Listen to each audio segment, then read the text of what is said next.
एक समय की बात है, काशीपुर गांव में अर्जुन, विक्रम, अमर और संजय नाम के 4 भाई रहा करते थे। चारों भाई एक दूसरे से बहुत प्रेम करते थे और हमेशा एक साथ रहते थे। विक्रम, अमर, संजय, इधर आओ और मेरी बात ध्यान से सुनो। बात ये है कि पिताजी अब हमारे बीच में तो है नहीं, अब हमें ही एक दूसरे की ढाल बनना होगा और एक दूसरे के साथ मिलजुल कर रहना होगा, ठीक है? हाँ भैया, आप बिल्कुल ठीक कह रहे हैं, मैं आपकी बात से सहमत हूँ। हाँ भैया, आप चिंता मत कीजिए, हम सब हमेशा एक साथ रहेंगे। अब से आप ही हमारे बड़े भाई हैं, आपकी हर बात मानना हमारा कर्तव्य होगा भैया। हाँ चलो, तुम सबकी बातें सुनकर मुझे तो बहुत खुशी हुई। हे ऊपर वाले, हम चारों भाइयों का प्यार ऐसे ही सदा बना रहे। चलो अब खेत में चलकर काम करते हैं।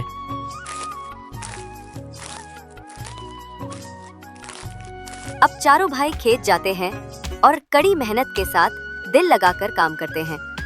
इसी बीच गांव में रहने वाली राधा नाम की एक औरत उनके पास आती है। अरे ओ अमर, तुम सब इतनी कड़ी धूप में क्या कर रहे हो? अरे क्या हुआ काकी, क्या बात है? मैंने तुम चारों के लिए कुछ लड़कियां पसंद की हैं। ये लो उन लड़कियों की कुछ तस्वीरें, इसमें से जिसे जो पसंद है मुझे बता दो। अब अमर अपने भाइयों को तस्वीरें दिखाता है। चारों भाइयों को एक ही लड़की पसंद आती है। काकी, हम चारों भाइयों को तो एक ही लड़की पसंद है। अच्छा, ये तो मालती है। अगर तुम चारों इसी से शादी करना चाहते हो तो मैं इसके माता पिता से बात करती हूँ। ए काकी, क्या ऐसा संभव है? हाँ हाँ, क्यों नहीं, आखिर द्रौपदी के भी तो 5 पति थे, तुम लोग तो फिर भी 4 हो। इतना कहकर राधा वहाँ से चली जाती है। अगले दिन राधा उन चारों भाइयों के घर पहुँचती है। अर्जुन, विक्रम, अमर, संजय, जल्दी से बाहर आओ। तुम लोगों के लिए एक बहुत बड़ी खुशखबरी है। अरे क्या हुआ काकी, क्या बात है? मालती के घर वाले शादी के लिए मान गए हैं। वो जल्द से जल्द शादी करना चाहते हैं। मैंने 1 हफ्ते बाद का मुहूर्त निकलवाया है। अब तुम लोग जल्दी से शादी की तैयारी कर लो। ठीक है जी, ठीक है। ओह, अब 1 हफ्ते बाद चारों भाइयों की शादी मालती से हो जाती है। हाँ तो मालती, अब तुम हम चारों भाइयों की पत्नी हो। हम चारों भाई वचन देते हैं कि तुम्हें कभी कोई कष्ट नहीं पहुंचने देंगे। हम तुम्हें हर वो सुख देंगे जिसकी तुम हकदार हो। हाँ बिल्कुल भैया, ठीक कह रहे हैं। हाँ सही बात है, तुम्हें कभी किसी भी चीज की जरूरत हो तो हम चारों में से किसी से भी बेझिझक कह सकती हो। अब मालती चारों भाइयों के साथ खुशी खुशी रहने लगती है। कुछ महीने गुजरते हैं, तभी एक दिन मालती खेत जाती है। अजी सुनिए, मैं आपके लिए खाना लेकर आई हूँ। अरे आता हूँ, आता हूँ। अरे तुमने यहाँ आने का कष्ट क्यों किया? मेरे कारण तुम्हें इतनी दूर चलकर आना पड़ा। देखो, मुझे अच्छा नहीं लग रहा। अरे प्राणनाथ, आपकी सेवा करना तो मेरा कर्तव्य है। मेरे होते हुए आप भूखे पेट काम करें, ऐसा मैं कभी होने नहीं दूंगी। अब मालती अर्जुन को खाना खिलाकर वापस घर लौट आती है। शाम हो जाती है, लेकिन अर्जुन अब तक घर नहीं लौटता। हो भैया, ये अर्जुन अभी तक घर वापस नहीं आया। अरे उसने तो सुबह ही काम खत्म कर लिया था, अब न जाने वो रह कहाँ गया। बात तो सही है, आज से पहले तो उसने कभी ऐसा नहीं किया। मालती, तुम उसे खाना खिलाने गई थी, तो क्या तुम्हें पता है कि वो कहाँ हो सकता है? नहीं नहीं, मैं तो उन्हें खाना खिलाकर वापस आ गई थी, मुझे कुछ नहीं पता। चलो भैया, हम लोग चलकर उसे ढूंढते हैं, चलो। अब तीनों भाई अर्जुन की तलाश में निकल पड़ते हैं। अर्जुन को ढूंढते ढूंढते तीनों एक घने जंगल के पास जा पहुंचते हैं। अरे रे रे रे रे रे, अब तो रात भी हो गई और अर्जुन का कुछ पता भी नहीं चला। न जाने मेरा भाई कहाँ चला गया, न जाने वो किस हाल में होगा। क्या बताऊं मैं, कहाँ चला गया, कहाँ चला गया। हाँ, कितनी देर हो गई उसे ढूंढते हुए, पर उसका कुछ पता नहीं चल पा रहा।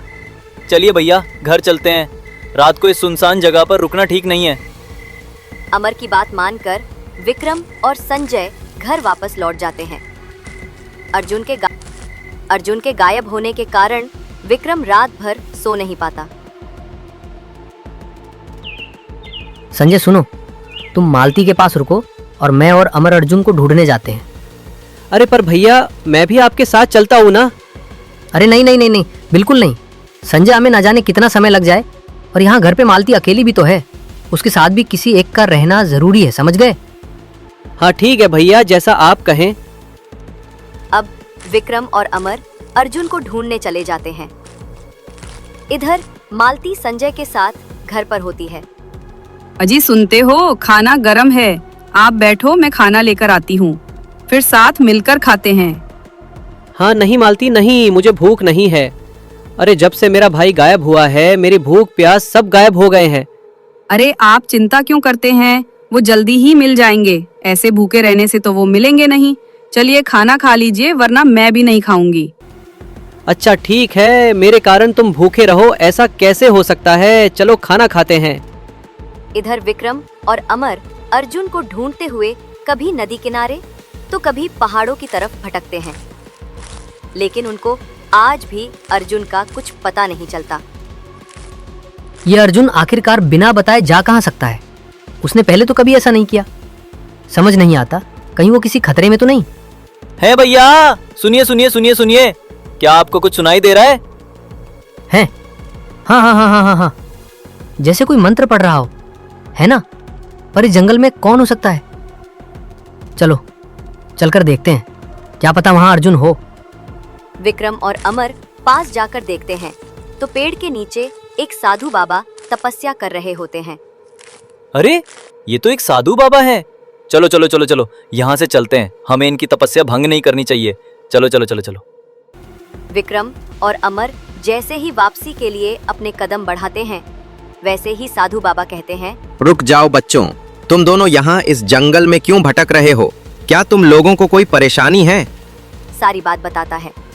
हम तुम्हारा भाई कहीं गया नहीं, बल्कि उसे कैद किया गया है। क्या?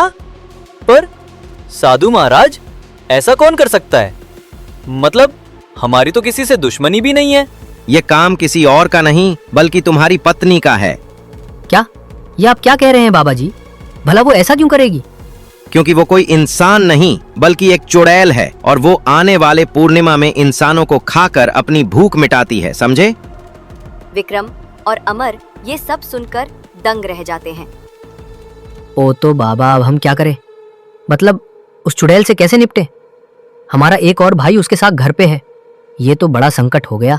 चिंता मत करो, निश्चिंत रहो। आओ मेरे साथ, आओ आओ आओ। बाबा जी, आप ये हमें कहाँ ले आए हैं? एक तो ये जंगल सुनसान है। हा, बस तुम दोनों यहीं रुको। खुल जा सिमसम, खुल जा सिमसम। साधु बाबा के इतना कहते ही पास के पेड़ में एक दरवाजा खुलता है और उसमें से आवाज आती है, कहो क्या मदद चाहिए? कहो अमर बच्चा कि तुम्हें उस चुड़ैल को मारने का हथियार चाहिए। इनका हाँ हाँ हाँ हाँ, हमें उस चुड़ैल को मारने का हथियार चाहिए। कहाँ मिलेगा?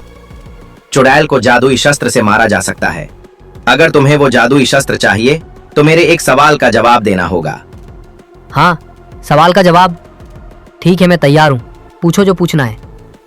हाँ तो बताओ, ऐसी कौन सी चीज है जो बिना किसी शस्त्र के लोगों के दिल पर वार कर सकती है? हैं? अब भला ऐसी क्या चीज हो सकती है? हाँ हाँ हाँ हाँ, जुबान।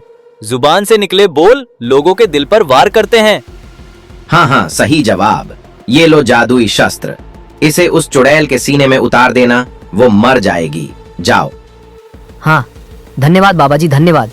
आप ना होते तो हमें ये बात कभी पता ही नहीं चलती कि हमारी पत्नी एक चुड़ैल है। कोई बात नहीं बच्चा, कोई बात नहीं। अब तुम लोग जाओ और अपने भाई को बचाओ। पर बाबा जी, हमारा भाई अर्जुन, अब वो कैसे मिलेगा? जाओ, रात के आधे पहर को चुड़ैल अपने घर जाती है। उसी समय तुम लोगों को उसका पीछा करना होगा। तुम्हारा भाई तुम्हें उसी के घर पे मिलेगा, समझ गए? हाँ, धन्यवाद बाबा जी, धन्यवाद। अब अमर और विक्रम वापस घर लौट आते हैं। अजी मैं तो लुट गई, बर्बाद हो गई। संजय भी अर्जुन की तरह गायब हो गए हैं। क्या? संजय गायब हो गया? ठीक है ठीक है ठीक है ठीक है ठीक है, तुम चिंता मत करो, सब ठीक हो जाएगा। हम दोनों अपने भाइयों को जरूर ढूंढ निकालेंगे, निश्चिंत रहो। विक्रम और अमर मालती की चाल को समझ गए थे। अब उन्हें इंतजार था तो बस आधी रात का। भैया भैया उठिए, रात की आधी पहर हो गई है। हाँ हाँ हाँ, चलो चलो चलते हैं। विक्रम मालती का पीछा करने के लिए उठ तो जाता है, पर मन ही मन वो इस बात से उदास था कि मालती एक चुड़ैल है। भैया वो देखिए, मालती घर से बाहर जा रही है। चलिए उसके पीछे चलते हैं। दोनों मालती के पीछे जाते हैं और देखते हैं कि मालती घने जंगल में एक पुरानी सी झोपड़ी में जाती है। चलो झोपड़ी में झांक कर देखते हैं, चलो।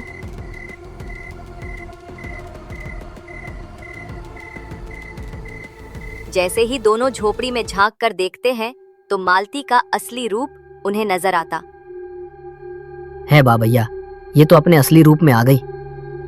वाह, बाबा जी ने तो सही कहा था कि ये एक चुड़ैल है। ये तो कितनी भयानक है। यकीन नहीं आता कि आज तक हम इस चुड़ैल के साथ रह रहे थे। भैया ये क्या है? वो देखो, हमारे भाई अर्जुन और संजय। चलो उन्हें छुड़ाने चलते हैं, चलो। अब दोनों भाई झोपड़ी के अंदर जाते हैं। तुम दोनों यहाँ कैसे आए? तुम्हारा पीछा करते हुए आए हैं। तुम्हें क्या लगा कि तुम्हारा सच हमें कभी पता नहीं चलेगा? हाँ, तुमने हमारे प्रेम का नाजायज फायदा उठाया है। हम कभी सोच भी नहीं सकते थे कि तुम एक चुड़ैल निकलोगी। छोड़ दो मेरे भाइयों को और चली जाओ हमारी जिंदगी से। ऐसे कैसे छोड़ दूं? अब तुम लोगों को मेरी असलियत पता चली गई है, तो मैं तुम लोगों को भी कैद कर लेती हूँ। तुम हमारा कुछ नहीं बिगाड़ सकती। अब तुम्हारा खेल खत्म हुआ और तुम्हारा अंतिम समय आ गया है, समझ गई? तुम मामूली इंसान मेरा कुछ नहीं बिगाड़ सकते। अपने भाइयों की जान हम अपनी जान देकर भी बचाएंगे। मालती ये कहकर अब विक्रम पर अपनी शक्तियों से वार करने लगती है। विक्रम चुड़ैल के वार से बचते हुए उसके पास जाता है। भैया ये लो जादुई शस्त्र, मार दो इस चुड़ैल को, लो। विक्रम बिना देरी किए जादुई शस्त्र चुड़ैल के सीने में उतार देता है। ये क्या किया?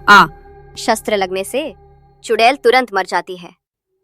चुड़ैल के मरते ही अर्जुन और संजय दोनों आजाद हो जाते हैं। भैया भैया भैया भैया, मुझे खुशी है कि मुझे आप लोगों जैसे इतने चाहने वाले भाई मिले। अगर आप दोनों ना होते तो हमारा क्या होता भैया? हाँ भैया, इस चुड़ैल ने तो हम चारों को बेवकूफ बना रखा था। हमने कभी सोचा भी नहीं था कि इतनी सुंदर लड़की एक चुड़ैल भी हो सकती है। हाँ भैया, बस बस बस बस शांत हो जाओ और पिछली बातों को भूल जाओ। ये सोचो कि कभी हमारी शादी हुई नहीं थी, क्योंकि बुरी चीजें जितनी जल्दी भुला दी जाए उतना अच्छा होता है। हाँ भैया, ये बात आपने बिल्कुल ठीक कही। अब चारों भाई हंसी खुशी फिर से एक साथ रहने लगते हैं। कहानी अच्छी लगी हो तो वीडियो को लाइक और चैनल को सब्सक्राइब करके एक प्यारा सा कमेंट जरूर करें। Thanks for watching.